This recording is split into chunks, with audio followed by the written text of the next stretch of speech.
వేసే ముందు ఒక్కసారి ఖచ్చితంగా ఆలోచించాలి. ఎవరి ఓటు వేస్తే మనకు ప్రయోజనం అవుతుందన్నది 10 క్రితం బడేభాయ్ మోడీ ఎన్నో హామీలు ఇచ్చిండు. 15 లక్షలు అన్నాడు. ఎవరి అకౌంట్లోనైనా పైసలు పడ్డాయా?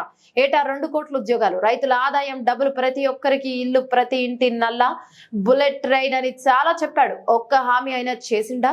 అమలయ్యిందా? ఏం చేయలేదు. మోడీ చేస్తుంది ఒకటే, మనుషుల్లో విషం నింపి రాజకీయాలు చేస్తుండు. ముస్లింలకు, పేదలకు ఏం చేశామని ప్రధానిని అడిగితే చెప్పుకోవటానికి ఒక్క పని కూడా లేదు.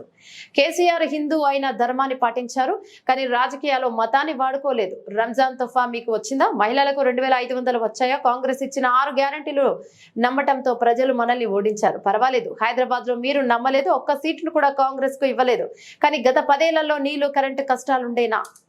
ఒక్కసారి ఆలోచించండి అని తెలిపారు.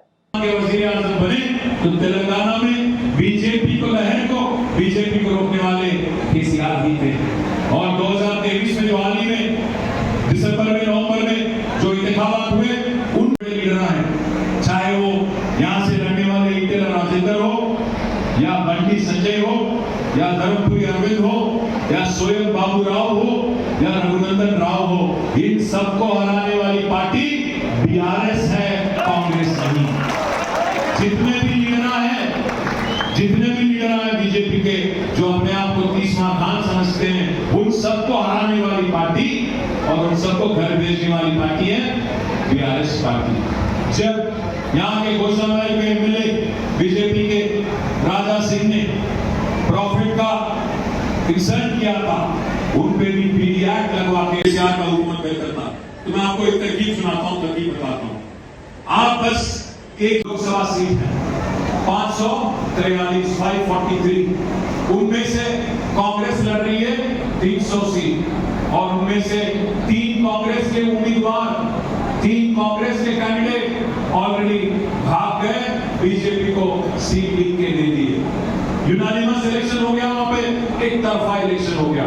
3 जगह कांग्रेस के कैंडिडेट हट गए रेस से और बीजेपी को लिख के दे दिए कि भाई आप ले लो।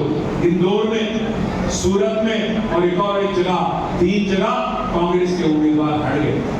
मैं पूछना चाहता हूं, जिस पार्टी का लीडर, कांग्रेस का लीडर राहुल गांधी खुद अमेठी में ठहरने से, अमेठी में लड़ने से बीजेपी के साथ डर रहा है, उस पार्टी क्या मुकाबला करेगी? वो पार्टी क्या मुकाबला करेगी बीजेपी की? आप एक मरतबा सोचो। आज राहुल गांधी खुद अमेठी से भाग गया, वो क्या मुकाबला करेगा आज बीजेपी का? आप एक मरतबा सोचो। और एक और चीज भी मैं पूछना चाहता हूं आपसे, 10 साल यहाँ पे हुकूमत चलाने के बाद हमारी जो रिकॉर्ड है आपके सामने।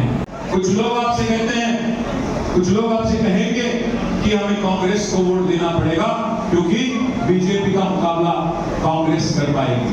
मैं पूछना चाहता हूं आपसे, पूरे हिंदुस्तान में आज 500